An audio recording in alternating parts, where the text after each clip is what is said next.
Bueno, buenos días a todos y a todas. Gracias por asistir a esta edición de Encuentros SER, que organiza Radio Valencia Cadena SER.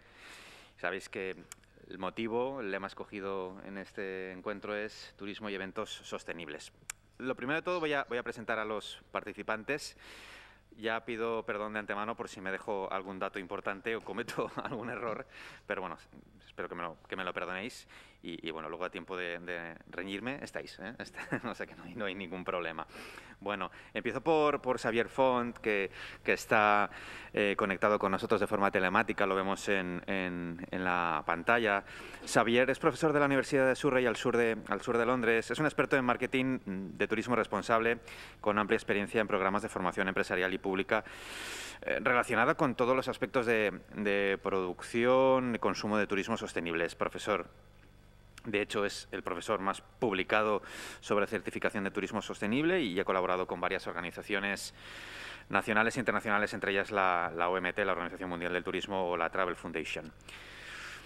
María José Viñals, que está a mi derecha, es catedrática de la Universidad Politécnica, adscrita a la Escuela Técnica Superior de Arquitectura, donde imparte asignaturas como, por ejemplo, Desarrollo Sostenible y Patrimonio o Turismo y Patrimonio Arquitectónico. Es miembro del Centro de Investigación Arquitectura, Patrimonio y Gestión para el Desarrollo Sostenible y ha realizado numerosísimos trabajos relacionados con la difusión y la dinamización turística y el fomento de la investigación y la innovación en el sector turístico.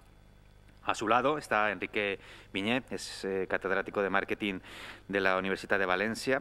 Lo ha sido también de la Jaume I, si no me equivoco. Es doctor en Ciencias Económicas y Empresariales. Tiene también formación en Derecho, en Investigación de Mercados. Es autor y editor de numerosas publicaciones relacionadas con el análisis turístico. Ha sido jefe de departamento, decano de la Facultad de Ciencias Económicas, vicerrector de Relaciones Internacionales y de Comunicación en la Universidad de Valencia y además es director académico de Internacional MBA y Máster en Marketing y Comunicación. Silvia Andrés, que la tengo a mi izquierda y a la que le damos las gracias por acogernos en este Palacio de Congresos. Es licenciada en Económicas y Empresariales. Dirige este recinto, el Palacio de Congresos, desde el año 2015, si no me equivoco, una institución en la que ella trabaja ya desde hace 20 años. En este tiempo pues, ha desempeñado tareas relacionadas con estrategia, captación de negocio, producción de eventos, de marketing. Desde el 16, Silvia forma parte del Comité Ejecutivo del Valencia Convention Bureau y desde el 20 del Comité Ejecutivo de la Asociación de Palacios de Congresos de España. Jaume Mata, que lo tenemos a nuestra izquierda, es jefe de área de sostenibilidad turística de Visit Valencia, institución de la que forma parte ya desde hace la friolera de 25 años, si no me equivoco. Jaume tiene más de 20 años de experiencia en marketing de ciudades, es colaborador docente en la Universidad de Valencia y en la Universitat Oberta de Cataluña. Fue además durante un año director de marketing del Consorcio Valencia 2007 y además participó activamente en su día en la candidatura de Valencia como sede de la 32ª edición de la America's Cup. Y a su izquierda, a la izquierda de Jaume, está María García. María gestiona junto a su hermano Alejandro Casa Montaña y además preside también Valencia Premium, que es una plataforma que agrupa la oferta turística más exclusiva y singular de Valencia. María, si no me equivoco, es veterinaria y se incorporó a Casa Montaña en el 2017. Casa Montaña, negocio familiar, ha sido la primera empresa en España que ha obtenido el certificado de sostenibilidad turística por compensar su impacto medioambiental, introducir, por ejemplo, variedades autóctonas en sus platos y también por su compromiso con el personal de esa casa. Terminamos presentando al personal de Radio Valencia. Ana Durán, la que tenemos aquí también a la izquierda, es la jefa de redacción de la cadena SER en Valencia, es la editora del informativo Hora 14, más escuchada a mediodía. Ha sido durante muchos años la persona que llevaba la sección de Economía y además firma los sábados una columna de opinión que recomiendo pues, insistentemente. Y el que les habla, bueno, Julián Jiménez, director de contenidos de la cadena SER en la Comunitat Valenciana. No merece más explicaciones. Bueno, os explico. La dinámica de este encuentro, de esta conversación, queremos que sea muy flexible y que sea además dinámica. Ana y yo os vamos a ir planteando preguntas concretas, a algunos de vosotros y de vosotras, aunque aquí lo verdaderamente interesante es qué es lo que vais a decir vosotros y que podáis incluso interrumpir. Así que cualquiera que lo desee, pues podéis añadir vuestro punto de vista, vuestra reflexión, incorporar cualquier afirmación en el momento que queráis. En fin, tratemos de romper ese corsé, ¿no?, de los turnos y demás. La conversación, como estáis viendo, está siendo grabada. Vamos a usarla para hacer un resumen que vamos a emitir en la radio y también llevaremos el contenido de esta conversación también a la página web de Radio Valencia a lo largo de este día. Así que si os queréis volver a ver o escuchar, pues podréis hacerlo. Bueno, pues arrancamos, si os parece, con un marco general. Dibujamos, si queréis, el contexto de esta conversación. A mí me gustaría, en primer lugar, que definierais qué es turismo sostenible. Y para eso le pido ayuda a Xavier, a Enrique y a María José. ¿Qué circunstancias, empezamos por ti, Xavier, qué circunstancias se tienen que producir para que estemos hablando de turismo sostenible? Bueno, un turismo sostenible es una forma de turismo donde creamos mejores lugares para que los residentes vivan y mejores lugares para que los visitantes los visiten. En ese orden. La prioridad no es el turista, la prioridad es el residente. Atraemos turistas para mejorar la calidad de vida del residente. Y eso quiere decir calidad de vida social, económica y medioambiental. Pero paso la palabra a otro. Vale, Enrique. Bien, un poco más que añadir. Definición tan certera. Yo diría que el aspecto que Javier está señalando tiene mucho que ver con las externalidades o los efectos que a veces el turismo puede generar en un determinado destino en cuanto a ocupación, en cuanto a actividades que pueden realizarse en distintos lugares. Y en ese sentido, también por ya ir avanzando otro tema, cuando hablamos de eventos, creo que hay algunos eventos, como por ejemplo los científicos, que ayudan a un posicionamiento fantástico de la ciudad, y creo que eso también es un intangible de altísimo valor. Seguro que desde Visit Valencia saben muy bien cómo hacer ese tipo de posicionamiento. Y al mismo tiempo nos genera unos ingresos por día y por visitante mucho más altos que otro tipo de turistas. Bien, es verdad que con menor duración, lo cual a priori ni siquiera es negativo, sino que al contrario, genera una menor ocupación global, pero en términos de ingresos es mayor y además con menor externalidad o con menores efectos negativos de cara a la población residente. Bueno, ¿por qué? Porque estos eventos tienen lugar más bien en unos espacios acotados, pues por ejemplo este magnífico Palacio de Congresos o otros lugares donde, bueno, se reúnen, pero obviamente se alojan, comen y realizan actividades en el destino. María José. Perdón. Bueno, por añadir alguna cosa más, que yo estoy totalmente de acuerdo con los comentarios de mis compañeros. Y sí que es verdad que la ecuación se basa en que se maximicen los beneficios para la población residente y para el entorno, y se minimicen los impactos que tienen lugar sobre el destino, porque las concentraciones humanas o el turismo masivo y todas las infraestructuras y todo lo que conlleva, todos sabemos que tienen unos efectos colaterales que hay que gestionarlos.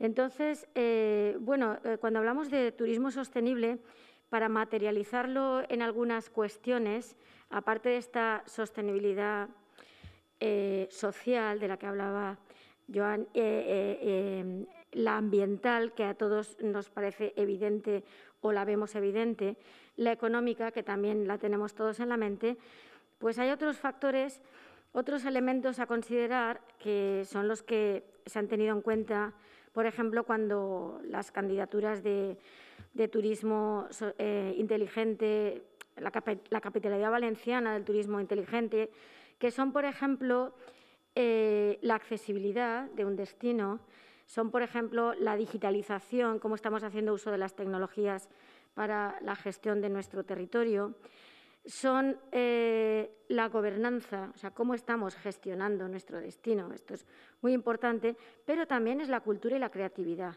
O sea, que todos estos componentes son con los que al final podemos modelar lo que sería el turismo sostenible, entre otros, pueden haber más, pero estos serían los básicos y los que se han tenido en cuenta en las nominaciones que se hacen de Smart Tourism. Yo creo que casi por alusiones, Jaume, porque ya lanzaba María José un un concepto, ¿no? Es el turismo inteligente, ¿no? De la que, un concepto que además es una marca para Valencia porque estamos ahora mismo siendo capital del turismo inteligente. Bueno, cuéntanos, en fin, tú como experto, persona que tiene experiencia en esto, dibújanos también un poco el marco del turismo sostenible, cómo debe ser y háblanos también del turismo inteligente. Bueno, pues el turismo sostenible, como están comentando los expertos académicos, ¿no? y como yo creo que estamos intentando implementar las gestiones de destino, las organizaciones que tenemos que gestionar los destinos, es precisamente establecer ese equilibrio, ¿no? Gestionar esos impactos entre lo que nosotros tratamos de generar, que es una demanda, y la relación con tres aspectos muy importantes, que es con el planeta, que es con la comunidad y que es con las personas que trabajan, ¿no? Porque esto es un sector económico ante todo. Entonces, esa gestión de esas relaciones, tanto desde la oferta como de las demandas, es algo nuevo que estamos aprendiendo en los destinos, las ciudades más en concreto, porque tenemos unas comunidades que tienen otras actividades, tienen otra forma de vivir y sobre la que nosotros aterrizamos con nuestros visitantes, ¿no?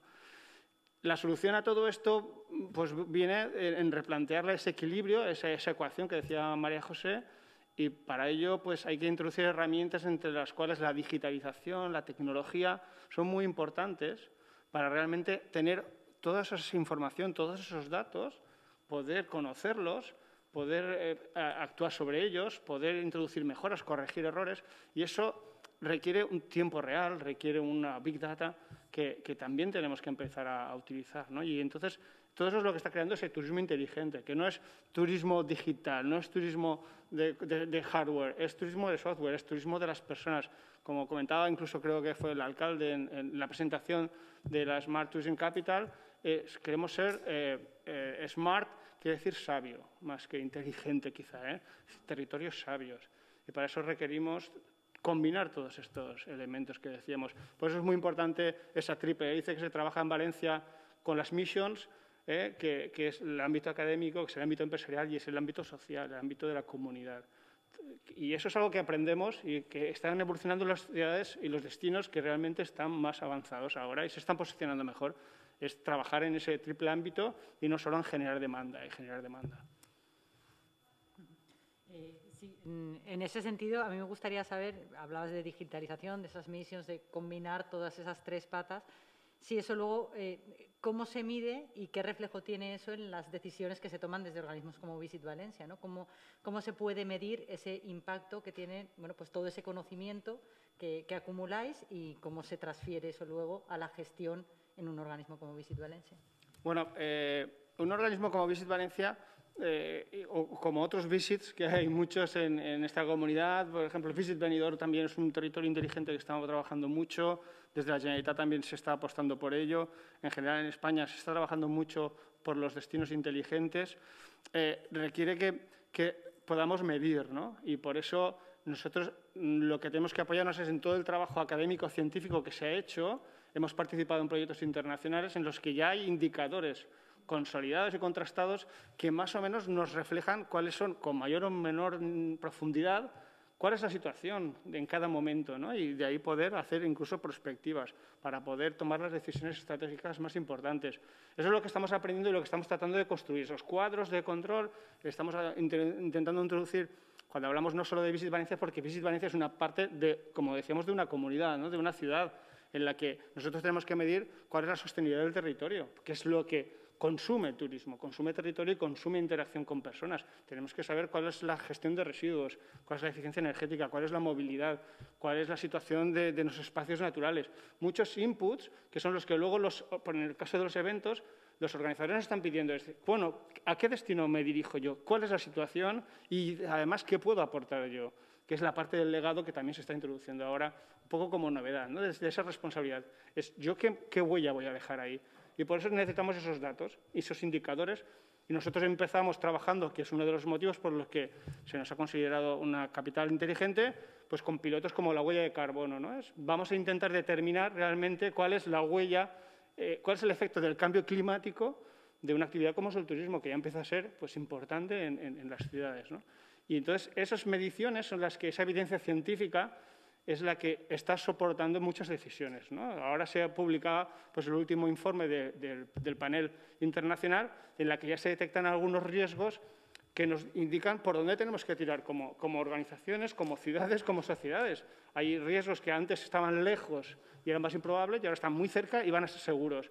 Y esos afectan como comunidades y como industria turística. Y por eso las empresas también están empezando a interiorizarlo. No me quedo sin preguntarte cuáles son esos riesgos que parecían más lejanos y están más cercanos, ¿no? Bueno, pues mira, lo tengo aquí porque lo estuve repasando precisamente. Pues los riesgos que han sacado principalmente son 4. Uno es el tema del calor, los cambios, la mortalidad y los cambios en la vida y en los ecosistemas que va a producir el aumento de la temperatura, y eso ya lo estamos notando.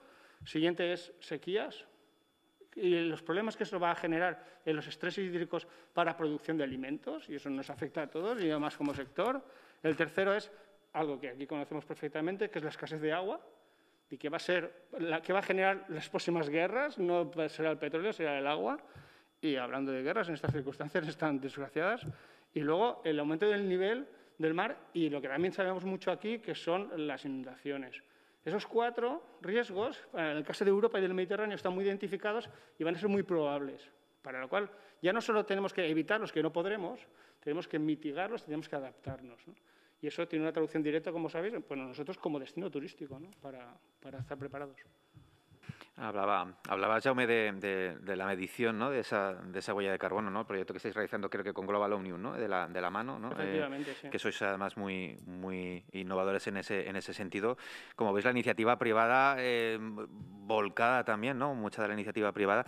Y a mí me gustaría, por acabar de escuchar a todos los participantes en el encuentro, pues hablar con la iniciativa privada que está aquí representante, bueno, en este caso de Naturaleza Pública, el Palacio de Congresos y Casa Montaña, y que nos expliquéis vuestras experiencias, ¿no? Cómo lo estáis haciendo y bueno, cómo estáis implantando, aplicando esto del turismo sostenible. Empezamos contigo, Silvia. Bueno, en nuestro caso somos efectivamente, aunque actuamos en el mercado como una empresa, pero somos una entidad pública y, por tanto, tenemos que ir alineados totalmente con la estrategia de ciudad. El edificio, cuando se concibió, era un edificio pensado para generar riqueza en la ciudad, pero se eligió un arquitecto, no uno cualquiera, fue Norman Foster, que realmente después de casi 24 años es un edificio que se mantiene perfectamente. Y ya el tipo de revestimientos que puso de piedra caliza, la propia cubierta del edificio, el material que utilizó, todo era ligado a poder construir un edificio verde. Pero claro, tú puedes elegir un arquitecto y que se quede ahí y ya está, y nosotros no hacer nada en esa línea. Nosotros fuimos muy pioneros. Durante todos estos 24 años, alrededor del 40% de nuestras inversiones siempre han sido inversiones sostenibles. La más importante fue el cambio de la cubierta por placas fotovoltaicas, el cambio de luces LED, los sensores para el agua. Es decir, nosotros lo que hemos actuado es ir alineados con la estrategia de ciudad, porque somos un producto de la ciudad, y todo lo que tiene que ver con el edificio hemos tratado de ir reduciendo el impacto en la sociedad. Pero tenemos otro papel muy importante, porque por aquí pasan miles de personas, con lo cual nuestro papel es concienciar a todo el mundo del buen uso o que el impacto, como decía María José, el impacto de esos eventos sea lo menos nocivo posible. Entonces, hemos creado, por ejemplo, un ecoparque de unos 1000 metros cuadrados. Hemos cambiado los estanques, que la gente no se está dando cuenta, porque la verdad es que ha quedado muy integrado, pero hemos quitado los estanques que había alrededor del palacio y lo hemos transformado en una zona verde, 1400 metros cuadrados. El palacio ha ayudado a que toda esta zona cambie y, por tanto, la movilidad sea sostenible también, porque el hecho de tener 1000 habitaciones a una distancia a pie parece lo más normal del mundo, pero no todos los palacios de congresos lo tienen, con lo cual todo el que viene aquí puede venir andando, bicicletas con todos sus parkings que hay alrededor y muy cerca del aeropuerto, con lo cual también todo eso podríamos haber construido este edificio delante del mar, pero el impacto hubiese sido diferente al que está generando este edificio. Y luego, como decía, la sensibilización de los asistentes, pero no solo los asistentes, de los aliados que trabajan con nosotros, nuestros proveedores, la propia plantilla. Nosotros repartimos una guía de buenas prácticas para que todo lo que se haga aquí se haga con un cierto sentido. La empresa de gastronomía, Gourmet Paradis, pues, ha reducido al 90% el uso de plástico. aquí vemos cristal, que a veces con el tema de la pandemia volvimos otra vez un poco al plástico, pero se ha reducido, los materiales de plástico prácticamente se han eliminado. Se utiliza, como podéis ver veréis en la pausa café, pues materiales que realmente son reutilizables. Entonces, todo eso es un ejemplo de lo que podemos hacer todos, servir de modelo para todo el asistente, porque si no, al final, en algunas ciudades hay una turismofobia. Es verdad que ahora se ha reducido porque hemos llevado 2 años donde el turismo pues no ha sido algo muy relevante y hemos visto también los beneficios que puede aportar para una ciudad. Con lo cual, no solo aportamos riqueza por el impacto de las pernoctaciones, porque el turista de reunión gasta 3 veces más que el turista vacacional, pero además el efecto que vemos de los eventos se reduce al máximo nivel. María. Bueno, nuestra visión es la de... Lo primero de todo, enhorabuena. Que se me había olvidado antes el felicitaros, ¿no? Desde luego es un hito súper importante. Muchas gracias en nuestro nombre y en el de toda la plantilla, que es en realidad quien lo hace posible. Nuestra visión en este sentido es el de una empresa que, bueno, es más bien pequeña y aún así ha demostrado que puede aportar mucho. Es decir, que es más cuestión de plantearse cómo hacerlo y qué puedes hacer que los fondos que dispongas para ello. Obviamente todo tiene un coste, pero hay muchas cosas que son económicamente a coste cero y lo que requieren es más gestión que inversión económica. Nosotros siempre hemos estado, debido un poco a cómo es nuestra empresa, que es una bodega de 1836 en el corazón del Cabañal, para nosotros siempre ha sido muy importante el barrio, tanto a nivel económico, es decir, intentamos comprar todo lo posible dentro de ese barrio, como a nivel como patrimonio cultural. Siempre que podemos estamos con las asociaciones, con las cofradías, que allí la Semana Santa Marinera es muy importante, incluso con las fallas de la zona, con diferentes cosas, con el deporte de la juventud, hemos patrocinado diferentes equipos porque creemos que es importante invertir en cada uno de esos aspectos, porque es cierto que yo he dado algunas pequeñas charlas de sostenibilidad para el sector hostelero. Muchas veces sostenibilidad se asocia únicamente a ambiental. Y es un problema porque ambientalmente estamos bastante más concienciados, aunque quedan muchas medidas por tomar, estamos más concienciados, está dentro de nuestra mente. Pero en la parte social hay gente que ni la contempla. Y entonces es casi lo que más me preocupa ese nivel. Nosotros en Montaña actuamos a nivel social por ese lado y, por supuesto, dándole todas las garantías a nuestros trabajadores, que es lo primero, es hacer buena letra, pero luego ambientalmente también. Hemos hecho la huella de carbono, hacemos las tertulias y en las tertulias coincidimos con Global Omnium, los invitamos y nos demostraron cómo era Valencia hídricamente, que es una pasada, el tipo de control que se tiene, nadie se imagina lo que hace Valencia. Entonces, creo que también es importante enseñar a todo el mundo, a toda la cadena que forma parte de esto. Es decir, en mi caso, es mis proveedores, mis clientes, mis vecinos, mi equipo, nosotros, pero implicarles a todos de algún modo y hacerles saber el por qué. ¿Por qué no vale lo mismo unas bravas así o asá? ¿O por qué es mejor consumir un producto de kilómetro cero? Pero explicarles el por qué, no simplemente el hacerles asumir que es bueno. Hay que educar, en cierto modo, para que realmente se contagie ese espíritu de sostenibilidad, que si no, creo que es bastante complejo que cale del todo. María ha abierto un aspecto muy interesante, ¿no? Y es que no, y también alguno de vosotros lo habéis comentado, es el tema sostenible no solo medioambientalmente, hay muchísimas variantes, ¿no? Tantas casi como ODS, como Objetivo de Desarrollo Sostenible. Me gustaría que apuntéis alguna reflexión respecto a esto, Xavier, que te vemos, en qué nos debemos de fijar al margen de evitar emisiones de CO2, de evitar plástico, de evitar también, de perseguir también el cuidado de los océanos y los mares. ¿Cómo podemos contribuir a esos 17 ODS desde el turismo?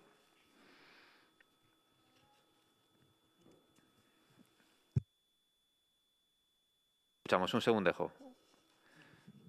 Xavier, no te escuchamos. Ahora. Perdona, vale. Decía que el tema de huella de carbono, esto lo tenemos que tener en cuenta sí o sí. Pero aparte del tema de huella de carbono, tenemos que mirar más allá, es verdad. Por ejemplo, durante la época de COVID nos hemos dado cuenta, y estamos haciendo en nuestra universidad un trabajo con la OMT, Organización Mundial de Turismo, en el tema de que las mujeres han sido impactadas mucho más por COVID que no los hombres. No digo desde el punto de vista de estar enfermas, sino que en el momento en que gente que trabaja en el sector turístico ha decidido dejar de trabajar o ir a un horario partido o lo que sea, siempre han sido mujeres para cuidar de los abuelos, para cuidar de los niños. Entonces, los primeros que perdieron el lugar de trabajo fueron las mujeres, no los hombres. Entonces, por un sector que normalmente crea muchos más lugares de trabajo para mujeres que no para hombres, la mayoría de nuestros planes de turismo, tanto a nivel regional como a nivel nacional, nunca tienen en cuenta género. Estamos muy orgullosos de crear lugares de trabajo para mujeres, pero después no tenemos en cuenta qué tipos de trabajo estamos creando. Entonces, uno de los ODS que tenemos que tener en cuenta es el tema de género. Y como decías, hay muchos otros. Pero a veces parece que nos centramos en el que nos gusta más y en el que decimos, pues yo lo que ya hacía como empresa me hace quedar bien por uno de los ODS y pongo el énfasis ahí y no hablo de los otros. Tenemos que tener en cuenta un poco más cómo nuestra empresa, cómo nuestro destino contribuye de una forma más completa. Lo digo esto porque cuando oímos, por ejemplo, hablar a María, nos daría la impresión de que todas las empresas pequeñas pueden y deberían estar haciendo y ya están haciendo lo que ella demuestra de casa a montaña, y no es verdad. Y las empresas grandes tampoco. De las 50 cadenas hoteleras más grandes del mundo, solo 20 producen informes de responsabilidad social corporativa. Algunas de las empresas grandes que tenemos en España aún no producen informes de RSC. Y la última vez que yo hice una comparación entre lo que decían sus informes y después fui físicamente a ver empresas, tanto en España como en Tailandia como en México, incluyendo algunas de las empresas más conocidas de España mismo, vimos que hay una diferencia como mínimo de un 25% entre lo que dicen en su informe de RSC y lo que ocurre en realidad en sus establecimientos.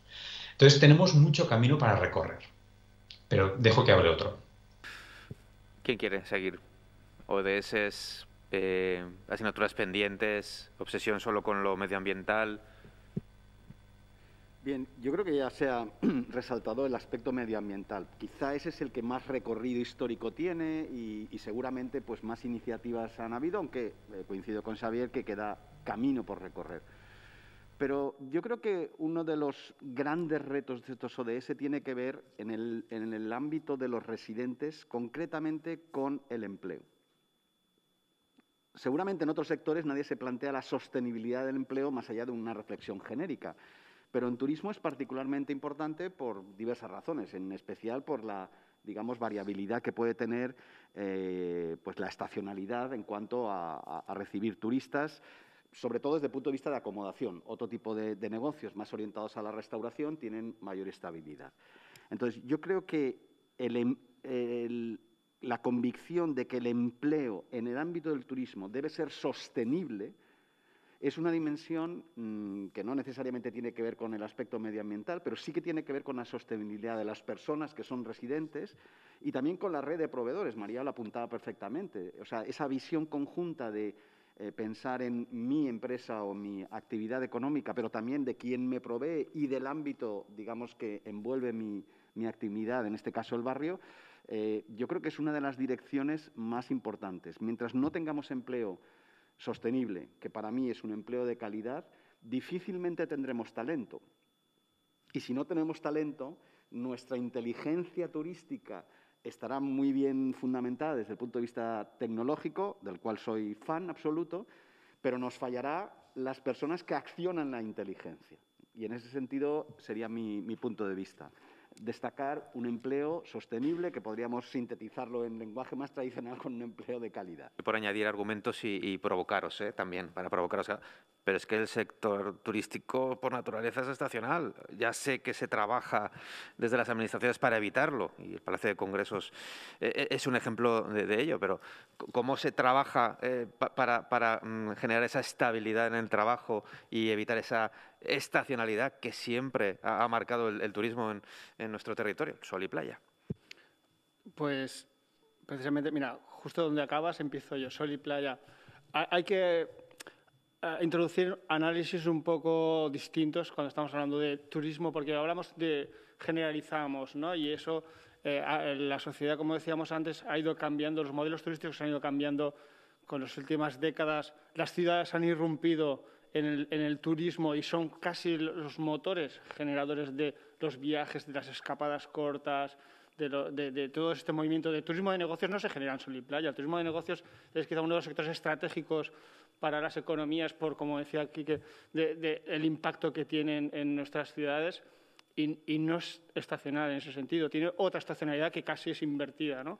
Los modelos urbanos tienen una estacionalidad mucho menor que los modelos turísticos que dependen a lo mejor de la oferta de clima, ¿no? Del buen tiempo.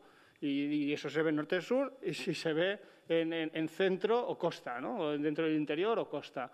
El caso de las ciudades es distinto y por eso, bueno, en nuestro caso, estamos trabajando precisamente con otras ciudades para identificar esas tendencias que son las que la urbanización de la sociedad va a ir creciendo. Eso también está analizado y lo ha explicado muy bien Naciones Unidas.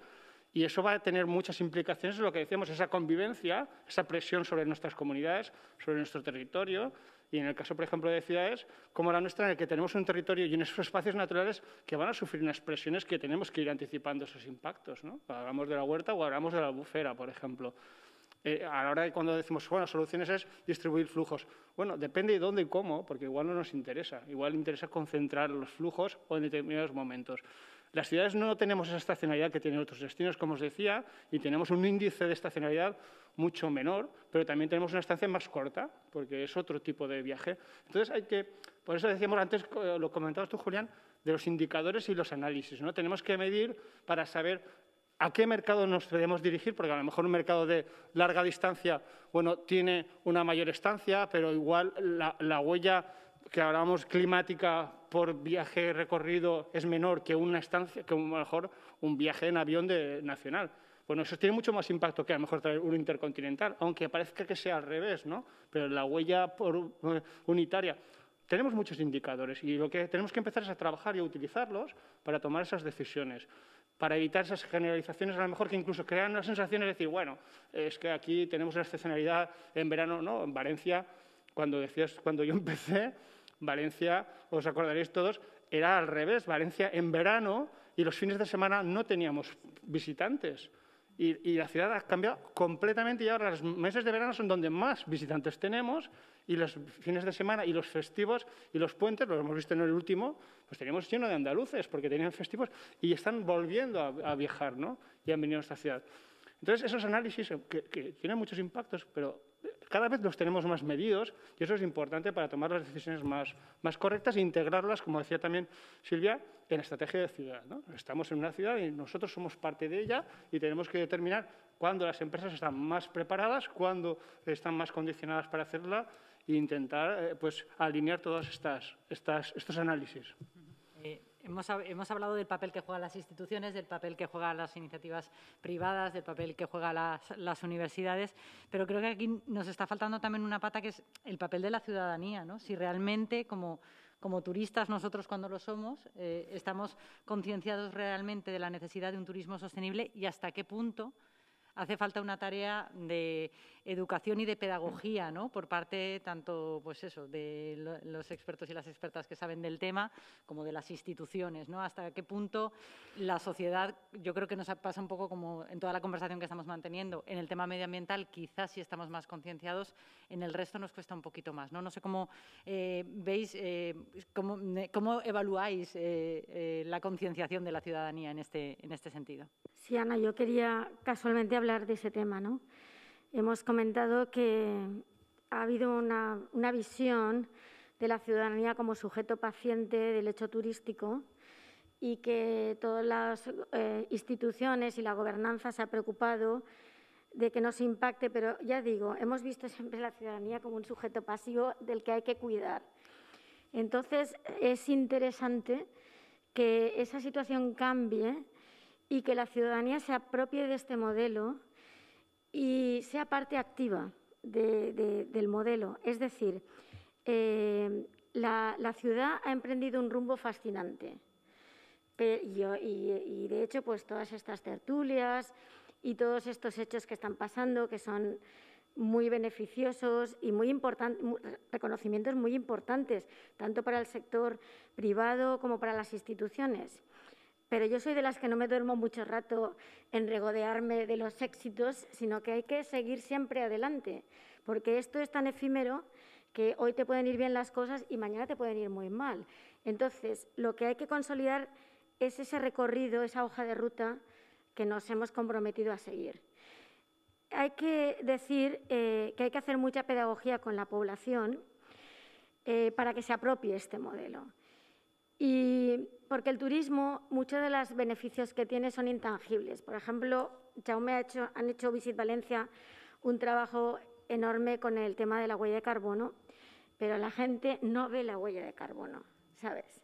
Entonces necesitamos tangibilizar muchos de esos resultados o necesitamos incidir sobre el producto local porque nos hace auténticos y todo lo que es auténtico tiene mucho más valor y nos diferencia mejor de nuestros competidores. Es decir, tenemos ahí unos campos que desarrollar y en los que incidir para que realmente esta trayectoria que hemos emprendido se consolide.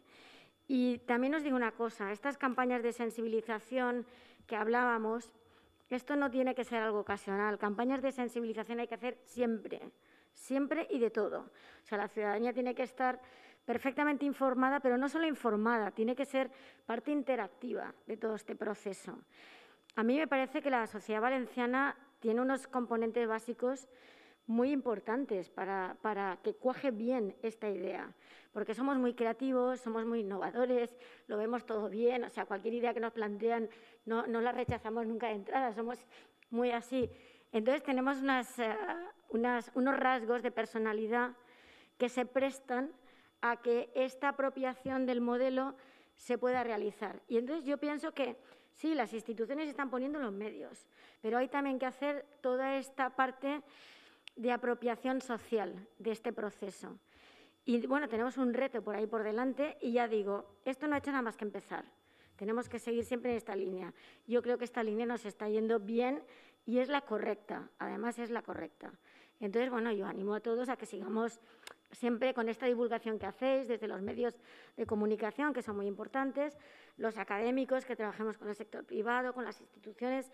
Me parece que es unos buenos comienzos y que deben de continuar adelante y profundizarse. Yo en el caso del Palacio diría que yo pienso que tenemos, como he dicho antes, tenemos que ir alineados con la ciudad, ¿no? Pero tenemos que dar ejemplo, porque al final, si nosotros mismos no damos ejemplo, la sociedad es difícil que te siga. Entonces, dentro del pequeño papel que juega, por ejemplo, el Palacio de Congresos de Valencia, pues nosotros en todas las licitaciones que estamos sacando, que son contratos públicos, en las cláusulas ponemos, porque lo más fácil es poner temas medioambientales, tú inviertes, consigues reducir costes, con lo cual a nivel de sostenibilidad pues, todo suma, ¿no?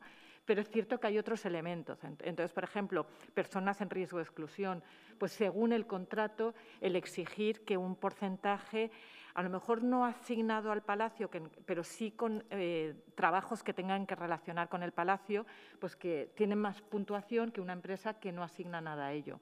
Pero luego también tenemos un edificio con unas instalaciones magníficas. Claro, el edificio tiene que ser sostenible en temas medioambientales, pero en temas económicos también. Nuestro objetivo siempre es conseguir un equilibrio presupuestario y no depender de subvenciones. Ha habido 2 años aquí de paréntesis, pero de normal nosotros no somos autosuficientes. Entonces, lo que hacemos, y dentro de nuestras políticas aprobadas, es que podemos ceder nuestras instalaciones a organismos sin ánimo de lucro, ¿vale?, que estén vinculados a un embajador, porque al final hay que poner unos límites y, claro, tiene que haber un equilibrio. Pero aquí, por ejemplo, se reúne periódicamente la Asociación Española contra el Cáncer, le cedemos las instalaciones y en el uso que hacen de las instalaciones es para recoger fondos que luego invierten en temas científicos o en temas sociales. Una ONG, por ejemplo, que tiene el IVO, que es el Search for All, que lo que hace es recoger fondos también para formar a cirujanos en países pobres. Entonces, cada uno creo que debemos estar especializados en algo, somos fuertes en algo, no todo el mundo tiene que tratar de conseguir algo porque sí, sino que cada uno dentro de del sector en el que está. En nuestro caso, tenemos un palacio magnífico que podemos poner a beneficio de nuestros embajadores, que son los que al final nos dan negocio y que puedan recoger fondos para luego invertirlos en formación, en temas económicos y demás. ¿Percibe, María, el cliente que va a Casa Montaña ¿O es un cliente concienciado, sensibilizado, como decía María José, respecto al lugar al que va y a la forma en la que trabajáis? A ver, esa es una de nuestras labores, hacerle percibir al cliente qué es lo que realmente está viviendo en Casa Montaña. Yo lo digo muchas veces, venir a Casa Montaña no es venir a comer o cenar, es vivir una experiencia, y la experiencia lo incluye todo. Es el ambiente que proporcionamos, el producto, la hospitalidad y luego las iniciativas que decidimos tomar como empresas. Sí que es verdad que creo que la visibilización o la concienciación aún le queda mucho camino, y en parte creo que porque, hablo al menos en nuestro caso, no hemos sido conscientes de lo importante que era que los demás supieran lo que hacíamos para que se contagiaran del espíritu. Montaña lleva en el Pacto Mundial desde el año 2010 y con la Q de calidad desde 2012. O sea, estamos hablando de muchísimos años y nunca lo habíamos publicitado. O es que es exactamente, en publicitar veo la palabra peyorativa, ¿no? Como si yo sacara un beneficio, que no digo que no, porque lo saco. O sea, quiero decir, hago estas medidas porque considero que son buenas para mi empresa. Pero no es solo eso, va mucho más allá, que es decirle a los demás, bueno, se pueden hacer cosas, no se puede hacer todo, como bien estaba diciendo Silvia, pero se pueden hacer cosas. Y, por ejemplo, en el punto de vista de las empresas, creo que lo primero es hacer un plan de sostenibilidad que te indique a qué tipo de ODS te puedes acercar más y en cuáles puedes tener un papel más relevante, porque obviamente no puedes llegar a todo. ¿Y el cliente lo percibe? Pues yo creo que ahora mismo está habiendo un cambio en la demanda social en cuanto a turismo, que la gente ya sí que empieza a buscar por qué está pagando las cosas y si merece la pena hacerlo. Creo que ahora ya sí que hay una conciencia social que hace 10 años creo que no existía para nada, o era solo en países nórdicos. Y entonces creo que sí que lo está percibiendo, pese a que quede todavía mucho para que lo valoren al 100%. Pero creo que es trabajo de todos el llegar a ese punto de encuentro. A mí me gustaría conocer la opinión de Xavier sobre este aspecto, sobre el aspecto de concienciación de la ciudadanía. Y luego, por recuperar, también, aprovecho doble pregunta, un aspecto que apuntabas ya antes, ¿no? Cuando hablabas de los efectos de la pandemia y sobre todo los efectos que ha tenido sobre el empleo de las mujeres por la mayor sobrecarga de cuidados, que es algo evidente y que ha pasado en todos los sectores, pero un poco si la pandemia también pues ha cambiado la concepción que tenemos del turismo sostenible. Si ¿crees que ha aumentado esa conciencia o, por contra, pues se ha dejado en un segundo plano, ¿no?, ante la emergencia sanitaria? Vale, vamos por pasos. Sensibilización. En muchos casos, cuando hablamos de sensibilización, lo que estamos diciendo es: necesitamos comunicar a la ciudadanía que lo que ya estamos haciendo está muy bien, no son conscientes de esto y deberían estar muy contentos de que tenemos turismo. Y si no lo tuviéramos, lo echarían de menos. Yo creo que de la forma en que tenemos que hablar con los residentes tiene que ser de forma muy distinta. ¿Esto es una democracia o no lo es? ¿Estamos tomando decisiones para ayudar a la ciudadanía o no? Y yo creo que en muchos casos no. Aún estamos apretando mensajes al ciudadano diciéndole: sé consciente de lo bueno que lo que ya tienes. El ejemplo que decíamos antes de que todos tenemos que hacer nuestro grano de arena, tenemos que aportar alguna cosa. Sí, pero en este momento tenemos una casa que se me está quemando y estamos diciendo, bueno, si yo aporto un vaso de agua, yo he hecho mi acción. Es insuficiente. No somos muy innovadores. Nuestros modelos de negocio no están cambiando. Y COVID nos ha forzado a tener que pensar en nuevos modelos de negocio, pero en la mayoría de casos nosotros somos criaturas de hábito, ¿no? Queremos hacer las cosas como siempre las hemos hecho porque es lo que sabemos hacer. Entonces nos va a costar muchísimo. El ejemplo que daba Silvia está muy bien sobre el Palacio de Congresos, pero después yo veo lo que está haciendo el Palacio de Congresos de Copenhague, y gracias al Palacio de Congresos de Copenhague, más del 70% de toda la planta, de todas las camas hoteleras que hay en la ciudad de Copenhague son certificadas como sostenibles. ¿Y por qué es esto? Porque cualquier hotel que quiera trabajar en el mundo de congresos y convenciones, para entrar dentro de la cadena de valor del Palacio de Congresos, tiene que estar certificado. Y cualquier proveedor de catering tiene que estar certificado. Y cualquier empresa de taxis que entre o cualquier empresa que gestione eventos tiene que estar certificada como sostenible. Entonces, lo que vemos hoy de que María y Casa Montaña es el primer ejemplo que hablamos de un sello concreto. Hay otros sellos que existen también en España y empresas certificadas desde hace mucho tiempo, pero para este sello concreto. Pero el hecho de que en España tenemos un porcentaje de empresas certificadas como sostenible que es muy, muy bajo, es el resultado de que la cadena de valor no lo ha requerido hasta ahora. Lo que nos habla Silvia de la contratación y contratar un cierto número de empresas que tienen gente con minusvalías y todo esto lo empara ya la ley española. Tenemos que hacerlo. El hecho de que quizás el Palacio de Congresos vaya más allá está muy bien, pero podríamos hacerlo mucho más. No lo estamos haciendo lo suficiente, a mi opinión, para cambiar la forma en que nuestros productores están produciendo y nos están hablando nosotros y la forma en que están presentando el valor de sus productos y servicios. Dejo hablar otro porque si no sé que voy a hacer un monopolio aquí y es mejor tener conversación. Te preguntaba, Ana, por el tema de igualdad y de género, de cómo había... Bueno, realmente problemático porque, como siempre, nos hemos encontrado otra vez más que cuando las cosas van bien ayudamos a las mujeres que se acerquen un poco más a lo que creemos que es la igualdad y después, en el momento en que la economía va mal, nos damos cuenta otra vez más de que la economía está diseñada por hombres y que las mujeres son las primeras que sufren. Entonces, estamos haciendo un trabajo en este momento con el Programa de Naciones Unidas de Mujeres, UN Women, y el Programa de Turismo de la OMT, de la Organización Mundial del Turismo. Nos hemos encontrado que en los 4 países que hemos analizado, en todos los 4 países fueron las mujeres las que perdieron más el trabajo. Porque por temas ya de precariedad laboral que tenían anteriormente. Eran las mujeres que era más probable que tuvieran trabajo que no era permanente, que no era asegurado. Entonces, lo primero que hicimos es sacar a la gente que no teníamos encontrado permanente. Eran las personas que normalmente en la pareja tenían un sueldo más bajo. Entonces, si una de las 2 personas tenía que voluntariamente o temporalmente dejar el trabajo para cuidar a su familia, fueron los primeros que lo hicieron. Todo el tema de educación en casa y cuidar a los niños cuando no iban a la escuela, todo esto. Entonces, yo creo que lo que hacemos cada vez cuando hablamos de sostenibilidad o de mejoras es empaperar encima de las grietas que tenemos en la pared. Y en el momento en que tenemos otra crisis nos damos cuenta que las grietas aún existen. Y la innovación que estamos haciendo en este momento es insuficiente para llegar a ningún tipo de paridad. Bueno, nos quedan 10 minutos de conversación, un poquito más, podemos estirarlo 5 minutos más, pero sí que me gustaría ya por ir recogiendo. Y claro, los mensajes que destila Xavier para mí son ciertamente preocupantes todavía, ¿no? Porque, en fin, dan a entender que hay mucho trabajo por delante. Entonces, me gustaría que en vuestras intervenciones hablarais del trabajo por delante que queda, a modo de recapitulación de esta conversación. Y bueno, no sé si queréis decir algo en este sentido y añadir lo que queráis también para ir pues terminando, ¿no?, lo que es esta conversación. Trabajo que queda pendiente, optimismo, pesimismo. ¿Quién quiere tomar la palabra? Jaume. Bueno, yo enlazando precisamente lo que han expuesto ahora María y Xavier, ¿no?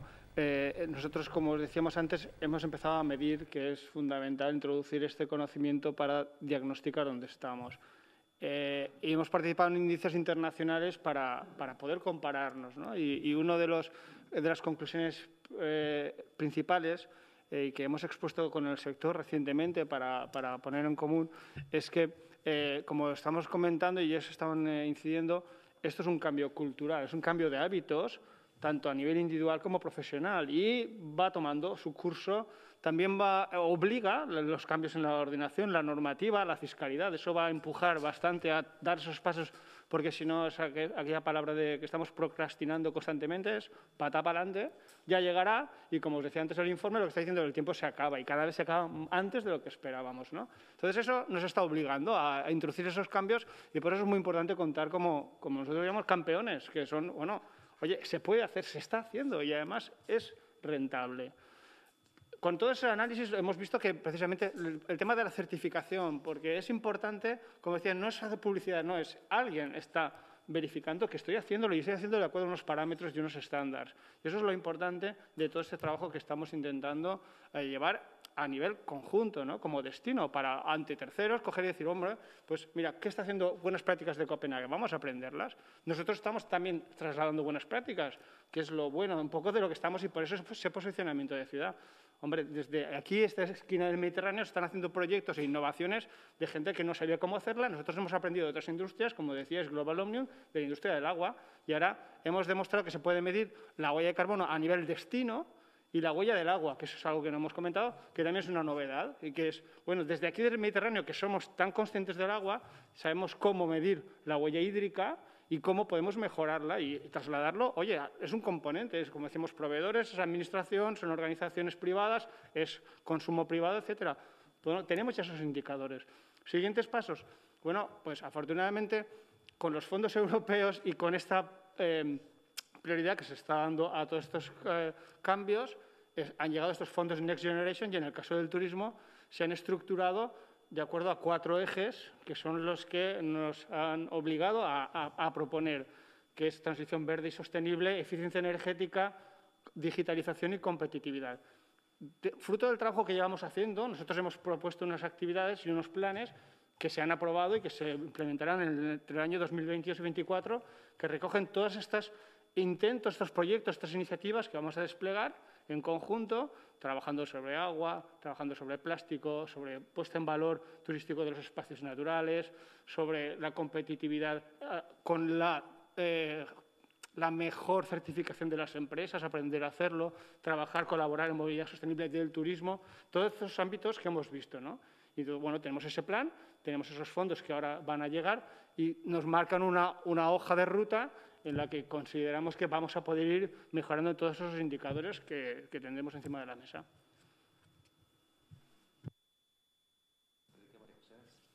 Bien, yo creo que nos lanzabas, Julián, la gran pregunta, ¿no? ¿Cuál es la agenda para seguir trabajando? Yo creo que ahí hay 2 reflexiones generales, más allá de la concreción. La primera es velocidad y comparabilidad. Evidentemente, todos queremos más velocidad en el cambio, pero lo importante, creo, es que se ha empezado a producir ese cambio. Seguramente la inercia nos hará coger esa velocidad. Y la segunda, yo ahí sí que quiero poner en valor el sector. Yo estoy encantado de que se hable públicamente del turismo, porque creo en sí mismo, en su valor social, además del económico, pero es que habría que hacer unos análisis comparativos con otro tipo de industrias, porque quizá otro tipo de industrias en esa comparación también podrían sacar algunas de sus situaciones pues, no óptimas, como se produce obviamente en el turismo. Ahora, ¿dónde están esos cambios? Yo creo que hay un doble plano. Hay un plano técnico y un plano social. El plano técnico. Pienso firmemente que el modelo de la ciudad de Valencia, en particular, que es un modelo de gobernanza conjunta entre los agentes públicos y los agentes privados, que conjuntamente sobre un destino toman sus decisiones, es el modelo que puede garantizar esa sostenibilidad, sin duda.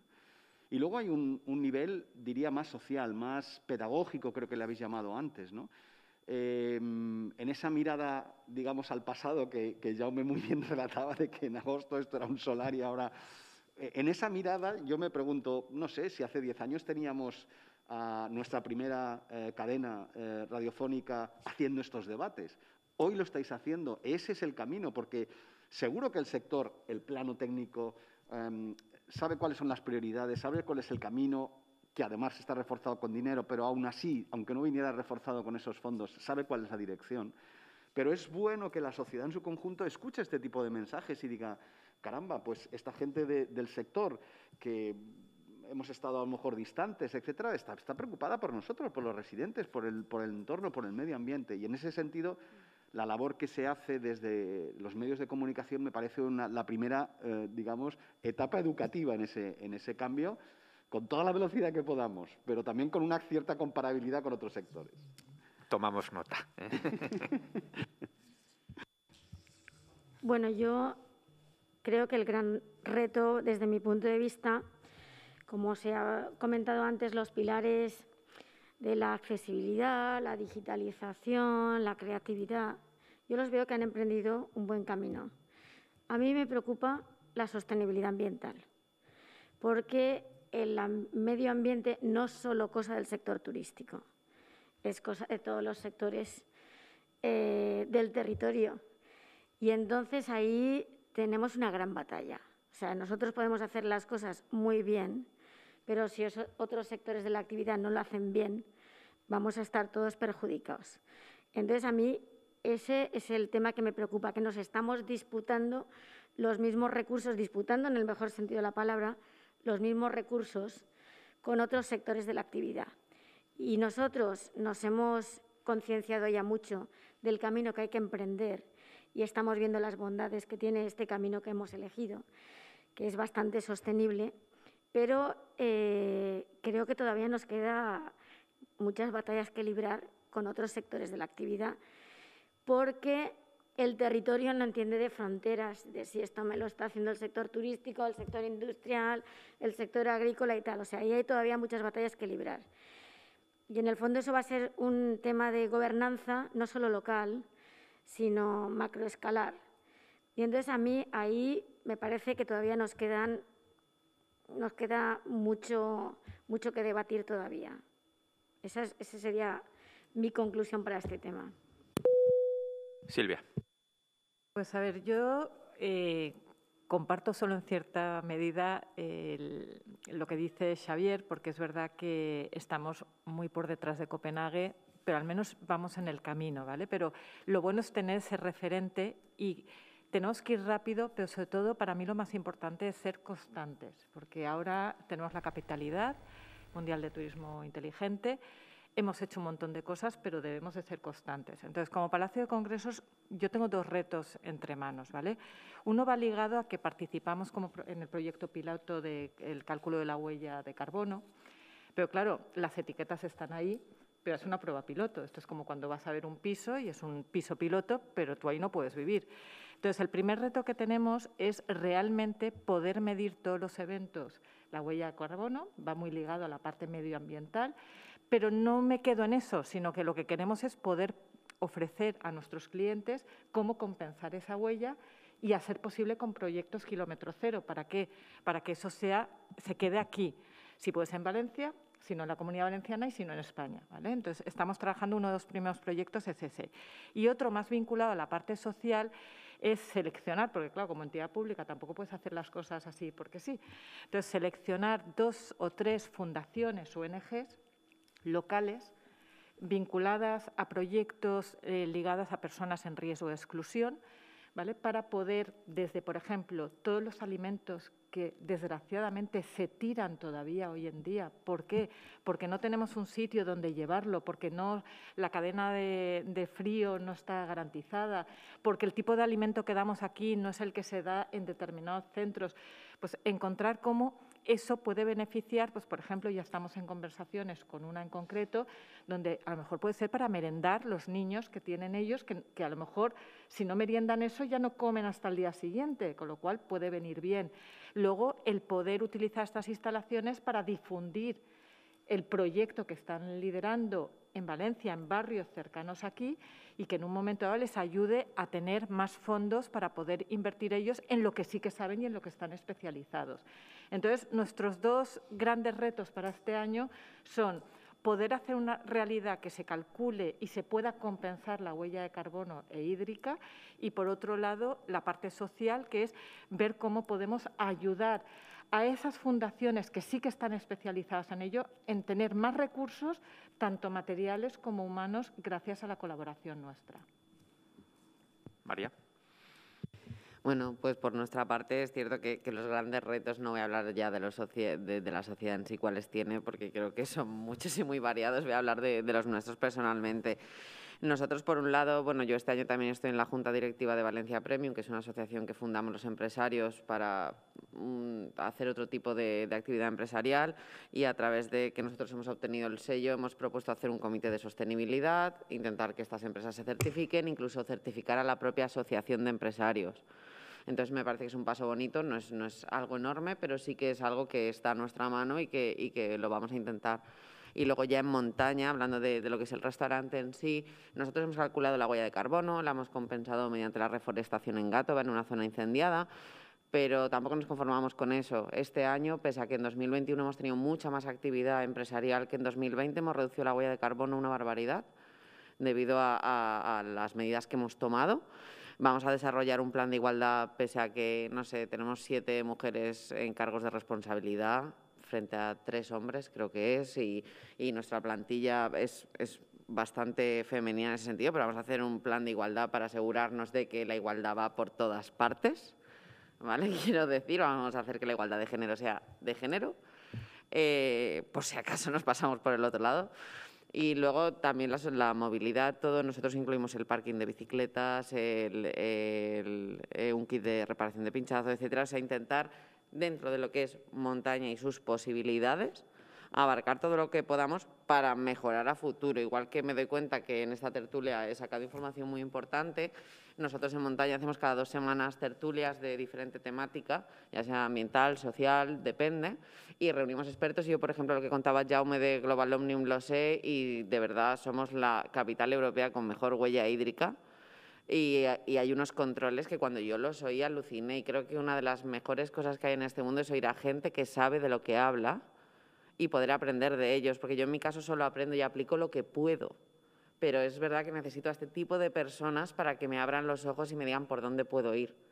Entonces creo que igual uno de los mayores retos es que las personas apropiadas puedan llegar a todo el mundo para comunicar del mejor modo posible. Pues hemos agotado ya el tiempo. Me sabe mal. No sé si, Xavier, para terminar y despedirte, nos quieras trasladar alguna reflexión última. Sí, quería compartir el hecho de que tenemos que salirnos de ejemplos específicos y ir a estándares globales. O sea, tenemos ahora ejemplos de empresas concretas y destinos concretos que lo pueden hacer.